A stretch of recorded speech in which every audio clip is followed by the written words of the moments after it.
ಕೊಪ್ಪಳ ಕಾಂಗ್ರೆಸ್ಸಿಗರ ಒಳಜಗಳದಿಂದ ಇಡೀ ಕಾಂಗ್ರೆಸ್ ಪಕ್ಷಕ್ಕೆ ಡ್ಯಾಮೇಜ್ ಆಗ್ತಾ ಇದೆಯಾ? ಇನ್ನು ಸಚಿವ ಮಲ್ಲಿಕಾರ್ಜುನ್ಗೆ ಮತ್ತೊಂದು ಮುಖಭಂಗದ ಸ್ಟೋರಿ ಒಂದು ಬರ್ತಾ ಇದೆ. ಕೊಪ್ಪಳ ಜಿಲ್ಲೆ ಕಾಂಗ್ರೆಸ್ ಒಳಜಗಳದಿಂದ ಹರಾಜಾಯಿತು ಮಂತ್ರಿ ಮಲ್ಲಿಕಾರ್ಜುನರವರ ಮಾನ. ಗಣಿ ಮಂತ್ರಿ ಮಲ್ಲಿಕಾರ್ಜುನ್ಗೆ ಮತ್ತೊಂದು ಮುಖಭಂಗ.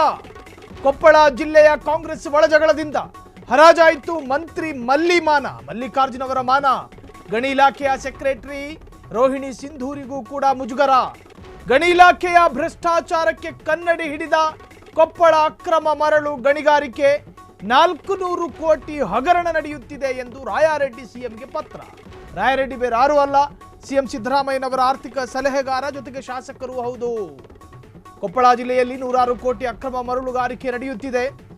ಈ ಬಗ್ಗೆ ಪತ್ರವೊಂದು ಬರೆದಿದ್ರು ರಾಯಾರೆಡ್ಡಿ ಸಿದ್ದರಾಮಯ್ಯನವರಿಗೆ. ಗಣಿ ಇಲಾಖೆಯ ಎಲ್ಲ ಅಧಿಕಾರಿಗಳನ್ನ ವರ್ಗಾವಣೆ ಮಾಡಬೇಕೆಂದು ಪತ್ರ. ಕೊಪ್ಪಳ ಜಿಲ್ಲೆಯ ಗಣಿ ಇಲಾಖೆಯ ಎಲ್ಲ ಅಧಿಕಾರಿಗಳ ಸಾಮೂಹಿಕ ವರ್ಗಾವಣೆಗೆ ಪಟ್ಟು ರಾಯಾರೆಡ್ಡಿ ಪತ್ರವನ್ನು ಗಂಭೀರವಾಗಿ ಪರಿಗಣಿಸಿರುವ ಸಿಎಂ. ಜಿಲ್ಲಾ ಉಸ್ತುವಾರಿ ಮಂತ್ರಿ ತಂಗಡಗಿಗೆ ಠಕ್ಕರ್. ಗಣಿ ಮಂತ್ರಿ ಮಲ್ಲಿಕಾರ್ಜುನ್ಗೂ ಮತ್ತೊಂದು ಮುಖಭಂಗ. ಎಲ್ಲ ಕಾಂಗ್ರೆಸ್ಸಿನ ಮೇಧಾವಿಗಳೇ. ಕೊಪ್ಪಳ ಜಿಲ್ಲೆ ಕಾಂಗ್ರೆಸ್ ಒಳಜಗಳದಿಂದ ಹರಾಜಾಯಿತು ಮಂತ್ರಿ ಮಲ್ಲಿಕಾರ್ಜುನ್ ಅವರ ಮಾನ. ಇಲ್ಲಿ ರಾಯರೆಡ್ಡಿ ಯಾರು? ಕಾಂಗ್ರೆಸ್ಸಿನ ಶಾಸಕರೂ ಹೌದು, ಸಿದ್ದರಾಮಯ್ಯನವರ ಆರ್ಥಿಕ ಸಲಹೆಗಾರರೂ ಹೌದು. ಕೊಪ್ಪಳದಲ್ಲಿ ಮಾಫಿಯಾ ಒಂದು ನಡೆಯುತ್ತಿದೆ. ಆ ಮಾಫಿಯಾಗಳಿಗೆ ಕೆಲ ಅಧಿಕಾರಿಗಳು ಸಾಥ್ ಕೊಡ್ತಿದ್ದಾರೆ. ಕಾಂಗ್ರೆಸ್ಸಿನ ಉನ್ನತ ಮತ್ತು ಅತ್ಯುತ್ತಮ ದೊಡ್ಡ ಹುದ್ದೆಯಲ್ಲಿರುವಂತಹ ಸಚಿವರುಗಳ ಮೂಗಿನ ನೇರಕ್ಕೆ ಭ್ರಷ್ಟಾಚಾರ ತಾಂಡವವಾಡ್ತಿದೆ. ಹೇಳೋರಿಲ್ಲ, ಕೇಳೋರಿಲ್ಲ. ಇಮಿಡಿಯೇಟ್ ಆಕ್ಷನ್ ತಗೋಬೇಕು. ಎಸ್ ಮಲ್ಲಿಕಾರ್ಜುನ್ ಗಣಿ ಸಚಿವ, ಶಿವರಾಜ್ ತಂಗಡಗಿ ಕನ್ನಡ ಮತ್ತು ಸಂಸ್ಕೃತ ಸಚಿವ, ಹೀಗೆ ಕಾಂಗ್ರೆಸ್ಸಿನ ಸಚಿವರುಗಳೆಲ್ಲರೂ. ಇನ್ನು ಕಾಂಗ್ರೆಸ್ನ ಜಿಲ್ಲಾ ಮುಖಂಡ ಅವರ ಹೆಸರು ಕೂಡ ಇಲ್ಲಿ ಉಲ್ಲೇಖ. ಹಾಗಾದ್ರೆ ಏನು ನಡೀತಾ ಇದೆ ಕೊಪ್ಪಳದಲ್ಲಿ? ಕೊಪ್ಪಳದಲ್ಲಿ ನಡೆಯುತ್ತಿರುವಂತಹ ಗಣಿ ಅಕ್ರಮದಲ್ಲಿ ಅನೇಕ ಅಧಿಕಾರಿಗಳ ಸಹಕಾರ ಮತ್ತು ಪಾಲಿದೆ ಅನ್ನೋ ಆರೋಪ. ಗಣಿ ಇಲಾಖೆಯ ಎಲ್ಲ ಅಧಿಕಾರಿಗಳನ್ನ ತತ್ಕ್ಷಣ ವರ್ಗಾವಣೆ ಮಾಡಬೇಕು. ಅಲ್ಲಿ ಮೀನಾಮೇಷ ಏನು ಬೇಡ, ನೀವು ತತ್ಕ್ಷಣ ವರ್ಗಾವಣೆ ಮಾಡಲೇಬೇಕು. ಇಲ್ಲದಿದ್ದರೆ ಅಲ್ಲಿ ಮತ್ತಷ್ಟು ಭ್ರಷ್ಟಾಚಾರಗಳು ನಿರಂತರವಾಗಿ ನಡೆಯುತ್ತೆ. ಇದು ಕೇವಲ ಸಿದ್ದರಾಮಯ್ಯರ ಕ್ಯಾಬಿನೆಟ್ಗೆ ಮಾತ್ರ ಅವಮಾನ ಅಲ್ಲ, ಗಣಿ ಮಂತ್ರಿ ಮಲ್ಲಿಕಾರ್ಜುನ್ ಅವರಿಗೆ ಮಾತ್ರ ಅವಮಾನ ಅಲ್ಲ, ಸಂಸ್ಕೃತ ಮತ್ತು ಕನ್ನಡ ಇಲಾಖೆ ಸಚಿವರಾದಂತಹ ಶಿವರಾಜ್ ತಂಗಡಿಗೆ ಮಾತ್ರ ಅವಮಾನ ಅಲ್ಲ, ರೋಹಿಣಿ ಸಿಂಧೂರಿ ಅವರಿಗೂ ಕೂಡ ಅವಮಾನ. ರೋಹಿಣಿ ಸಿಂಧೂರಿ ಎನ್ನುವಂಥ ಅಧಿಕಾರಿಗೂ ಅವಮಾನ. ಕೊಪ್ಪಳ ಜಿಲ್ಲೆಯ ಗಣಿ ಇಲಾಖೆಯ ಎಲ್ಲ ಅಧಿಕಾರಿಗಳ ಸಾಮೂಹಿಕ ವರ್ಗಾವಣೆಗೆ ಪಟ್ಟು ಆ ಪತ್ರದಲ್ಲಿ ರಾಯರೆಡ್ಡಿ ಬರೆದಿರೋ ಪತ್ರ.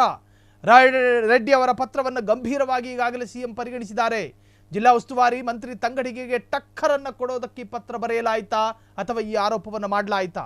ಹಾಗಾದರೆ ಈ ಒಂದು ಪ್ರಕರಣದ ಮುಂದುವರಿದ ಭಾಗವಾಗಿ ನಾವು ನೋಡುವುದಾದರೆ, ಉಸ್ತುವಾರಿ ಸಚಿವ ತಂಗಡಗಿ ವಿರುದ್ಧ ರಾಯಾರೆಡ್ಡಿ ಪರೋಕ್ಷ ವಾಗ್ಬಾಣ. ಮಲ್ಲ ಯುದ್ಧಕ್ಕೆ ಆ ವೇದಿಕೆ ಆಯ್ತಾ? ಎಲ್ಲ ಅಧಿಕಾರಿಗಳನ್ನ ವರ್ಗಾಯಿಸಿ ಎನ್ನುವ ಮೂಲಕ ತಂಗಡಗಿ ಆಪ್ತ ಗಣಿ ಇಲಾಖೆ ಜಿಲ್ಲಾಧಿಕಾರಿಗಳು ಹಗರಣದಲ್ಲಿ ಮುಳುಗಿದ್ದಾರೆ. ಇದರ ಹಿಂದೆ ತಂಗಡಗಿ ಅವರ ಸಹಕಾರ ಇದೆ ಎಂದು ಪರೋಕ್ಷ ಆರೋಪ. ತಂಗಡಗಿ ಅಲ್ಲಿನ ಉಸ್ತುವಾರಿ. ಇತ್ತ ಕೊಪ್ಪಳ ಜಿಲ್ಲಾ ಕಾಂಗ್ರೆಸ್ ಮುಖಂಡ ಶಾಸಕ ರಾಘವೇಂದ್ರ ಹಿಟ್ಟಾಳ್ ವಿರುದ್ಧವೂ ರಾಯಾರೆಡ್ಡಿ ಪರೋಕ್ಷ ಆರೋಪ.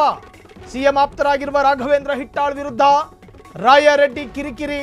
ಮರಳು ದಂಧೆಯನ್ನ ವಿರೋಧಿಸುವ ನೆಪದಲ್ಲಿ ಇಬ್ಬರು ಸಿದ್ದು ಆಪ್ತರಿಗೆ ರಾಯಾರೆಡ್ಡಿ ಡಿಚ್ಚಿ. ತಂಗಡಗಿ ಹಾಗೂ ಹಿಟ್ಟಾಳ್ರನ್ನ ಕಟಕಟೆಯಲ್ಲಿ ನಿಲ್ಲಿಸಿದ ರಾಯಾರೆಡ್ಡಿ.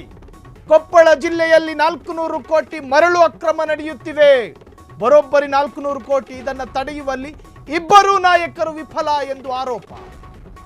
ರಾಯಾರೆಡ್ಡಿ ಅವರಿಗೆ ಸಚಿವ ತಂಗಡಗಿಯನ್ನ ಮತ್ತು ಅಲ್ಲಿನ ಜಿಲ್ಲಾ ಅರ್ಥಾತ್ ಆ ಭಾಗದ ಜಿಲ್ಲಾ ಮುಖಂಡ ಹಿಟ್ಟಾಳ್ರವರನ್ನ ತುಳಿಯಬೇಕು ಎನ್ನುವ ಇರಾದೆಗೆ ಬಿದ್ದಾಗ ರಾಯಾರೆಡ್ಡಿಯ ಮುಂದೆ ಇದ್ದ ಒಂದೇ ಒಂದು ಆಯ್ಕೆ ಸಿದ್ದರಾಮಯ್ಯರಿಗೆ ಪತ್ರ ಬರೆಯೋದು.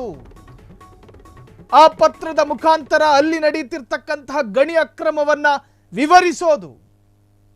ರಾಯರೆಡ್ಡಿ ಬರೆದ ಪತ್ರಕ್ಕೆ ಯಾಕೆ ಮಾನ್ಯತೆ ಸಿಗುತ್ತೆ ಅಂತ ಕೇಳಿದ್ರೆ ರಾಯರೆಡ್ಡಿ ಸಿದ್ದರಾಮಯ್ಯರವರ ಆರ್ಥಿಕ ಸಲಹೆಗಾರ ಅನ್ನೋ ಕಾರಣಕ್ಕೆ ಅದಕ್ಕೊಂದು ಪ್ರಾತಿನಿಧ್ಯ ಮತ್ತು ವೈಶಿಷ್ಟ್ಯಗಳು ಸಿಗ್ತವೆ, ವೈಭವೀಕರಿಸಲ್ಪಡುತ್ತೆ, ರಾಜ್ಯದಲ್ಲಿ ಚರ್ಚೆಯಾಗಲ್ಪಡುತ್ತೆ, ರಾಜ್ಯದ ಜನ ಗಮನಿಸ್ತಾರೆ. ಈ ಡೆವಲಪ್ಮೆಂಟ್ ಗ್ರ್ಯಾಬ್ ಮಾಡುತ್ತೆ, ಜನರನ್ನ ಹಿಡಿದಿಟ್ಟುಕೊಳ್ಳುತ್ತೆ. ರಾಯರೆಡ್ಡಿಗೆ ಇದು ಚೆನ್ನಾಗಿ ಗೊತ್ತು. ಶಾಸಕರು ಹೌದು ರಾಯರೆಡ್ಡಿ ಪರೋಕ್ಷವಾಗಿ ಹಿಟ್ಟಾಳ್ ಅವರ ವಿರುದ್ಧವೂ ಮತ್ತು ಶಿವರಾಜ ತಂಗಡಗಿ ಕನ್ನಡ ಮತ್ತು ಸಂಸ್ಕೃತ ಸಚಿವ ಅವರ ವಿರುದ್ಧವೂ ಸಮರ ಸಾರೋದಕ್ಕೆ ಪತ್ರ ಬರೆದ್ರ. ಹಾಗಾದ್ರೆ ಕಾಂಗ್ರೆಸ್ಸಿನ ಈ ಒಳಜಗಳದಲ್ಲಿ ಕಾಂಗ್ರೆಸ್ಸಿಗೂ ಅವಮಾನ, ಸಿದ್ದರಾಮಯ್ಯನವರ ಕ್ಯಾಬಿನೆಟ್ಗೂ ಅವಮಾನ, ಸಿದ್ದರಾಮಯ್ಯನವರ ನೇತೃತ್ವಕ್ಕೂ ಅವಮಾನ. ಈ ಅವಮಾನ ಮಾಡೋದಕ್ಕೆ ರಾಯರೆಡ್ಡಿ ಪತ್ರ ಬರೆದ್ರ. ಈಗಂತನೂ ಚರ್ಚೆಗಳು ನಡೀತಾ ಇದೆ. ಸಿಎಂ ಆಪ್ತರಾಗಿರುವಂತಹ ರಾಘವೇಂದ್ರ ಹಿಟ್ಟಾಳ್ ವಿರುದ್ಧ ರಾಯರೆಡ್ಡಿ ಕಿರಿಕಿರಿ, ಮರಳು ದಂಧೆಯನ್ನು ವಿರೋಧಿಸುವ ನೆಪದಲ್ಲಿ ಅದರ ಸೋಗಿನಲ್ಲಿ ಇಬ್ಬರು ಸಿದ್ದು ಆಪ್ತರಿಗೆ ರಾಯರೆಡ್ಡಿ ಡಿಚ್ಚಿ ಕೊಟ್ರ. ತಂಗಡಗಿ ಹಾಗೂ ಹಿಟ್ಟಾಳ್ರನ್ನ ಕಟಕಟೆಯಲ್ಲಿ ನಿಲ್ಲಿಸಿದ ರಾಯರೆಡ್ಡಿ. ಕೊಪ್ಪಳ ಜಿಲ್ಲೆಯಲ್ಲಿ 400 ಕೋಟಿ ಮರಳು ಅಕ್ರಮ ನಡೆಯುತ್ತಿದೆ, ಇದನ್ನು ತಡೆಯುವಲ್ಲಿ ಇಬ್ಬರು ನಾಯಕರು ವಿಫಲ ಎಂದು ಆರೋಪ. ಹಾಗಾದರೆ ಏನಾಗ್ತಾ ಇದೆ? ಈ ಪ್ರಕರಣದ ಮುಂದಿನ ಅಪ್ಡೇಟ್ಸ್ಗಳನ್ನು ಗಮನಿಸುವುದಾದರೆ ಅಥವಾ ರಾಯರೆಡ್ಡಿ ಬರೆದಿರತಕ್ಕಂತಹ ಪತ್ರದ ಸಾರಾಂಶ, ಸರ್ಕಾರಕ್ಕೆ ಮುಜುಗರ ತಂದ ರಾಯರೆಡ್ಡಿ ಸ್ಫೋಟಕ ಪತ್ರ ಸರ್ಕಾರಕ್ಕೆ ಮುಜುಗರ ತಂದಿದೆ. ಗಣಿ ಇಲಾಖೆಯ ಹಿರಿಯ ಭೂವಿಜ್ಞಾನಿ ಪುಷ್ಪಲತಾರಿಂದ ದಂಧೆ. ಗಣಿ ಇಲಾಖೆಯ ಹಿರಿಯ ಭೂವಿಜ್ಞಾನಿ ಪುಷ್ಪಲತಾ ನೇತೃತ್ವದಲ್ಲಿ ತೆರಿಗೆ ವಂಚನೆ ನಡೆಯುತ್ತಿದೆ ಎಂದು ಆರೋಪವೂ ಇದೆ. ರಾಯರೆಡ್ಡಿಗೆ ಸೆಡ್ಡು ಹೊಡೆದಿರುವ ಪುಷ್ಪಲತಾ ಅಧಿಕಾರಿಗಳ ತಂಡ. ರಾಯರೆಡ್ಡಿಗೆ 20 ಪ್ರಶ್ನೆ ಕೇಳಿ ತಿರುಗೇಟು. ಇಬ್ಬರನ್ನು ಹೊಡೆಯೋದಕ್ಕೆ ರಾಯರೆಡ್ಡಿ ಪತ್ರ, ರಾಯರೆಡ್ಡಿನ ಹೊಡೆಯೋದಕ್ಕೆ ಪುಷ್ಪಲತಾ ಪಟಾಲಂ. ಮರಳು ಅಕ್ರಮ ನಡೆಯುತ್ತಿಲ್ಲವೆಂದು ಪುಷ್ಪಲತಾ ಪಟಾಲಂ ಸಮರ್ಥನೆ. ಇಲಾಖೆಯ ಕಾರ್ಯದರ್ಶಿ ರೋಹಿಣಿ ಸಿಂಧೂರಿಗೂ ಪುಷ್ಪಲತಾ ಪಟಾಲಂ, ಸಿಎಂ ಕಾರ್ಯದರ್ಶಿಗೆ ಜಿಲ್ಲಾ ಮಟ್ಟದ ಅಧಿಕಾರಿಗಳೇ ತಿರುಗೇಟು ಕೊಟ್ಟು ಅಚ್ಚರಿ. ಕೊಪ್ಪಳ ಜಿಲ್ಲೆ ಗಣಿ ಇಲಾಖೆಯ ಅಧಿಕಾರಿಗಳ ಎಡವಟ್ಟಿನಿಂದ ಗಣಿ ಮಂತ್ರಿ ಮಲ್ಲಿಗೆ ಶಾಕ್. ರೋಹಿಣಿ ಸಿಂಧೂರಿಗೂ ಬಿಗ್ ಶಾಕ್. ಇದು ಜಿಲ್ಲೆಯ ಎಲ್ಲ ಅಧಿಕಾರಿಗಳನ್ನು ವರ್ಗಾಯಿಸಿ ಎಂದು ರಾಜಕಾರಣಿಯೊಬ್ಬರು ಪತ್ರ ಬರೆದ ಮೊದಲ ಪ್ರಕರಣ ಇದು. ಕೊಪ್ಪಳ ಮರಳು ದಂಧೆಯನ್ನ ಸರ್ಕಾರದ ಮಾನವೇ ಹರಾಜು. ಸರ್ಕಾರಕ್ಕೆ ಮುಜುಗರ ತಂದ ರಾಯರೆಡ್ಡಿ ಸ್ಫೋಟಕ ಪತ್ರ. ಆ ಜಿಲ್ಲೆಯ ಉಸ್ತುವಾರಿಗೆ ಕಳಂಕ ಬರೋದಕ್ಕೆ, ಕಳಂಕ ತರುವುದಕ್ಕೆ ಅಥವಾ ಆ ಭಾಗದ ಕಾಂಗ್ರೆಸ್ ಮುಖಂಡ ಹಿಟ್ಟಾಳ್ ಅವರಿಗೆ ಈ ವಿಚಾರದಲ್ಲಿ ಮುಜುಗರ ಆಗಬೇಕು ಅನ್ನೋ ಕಾರಣಕ್ಕೆ ರಾಯರೆಡ್ಡಿ ಪತ್ರವನ್ನ ಬರೆದ್ರ? We are not sure. ತನ್ನ ಕೊಪ್ಪಳ ಜಿಲ್ಲೆಯಲ್ಲಿ ನಡೀತಿರ್ತಕ್ಕಂತಹ ಮಾಫಿಯಾ ಅಥವಾ ಅಕ್ರಮ ನಿಲ್ಲಬೇಕು ಅನ್ನೋ ಕಾರಣಕ್ಕೆ ಪತ್ರ ಬರೆದ್ರ?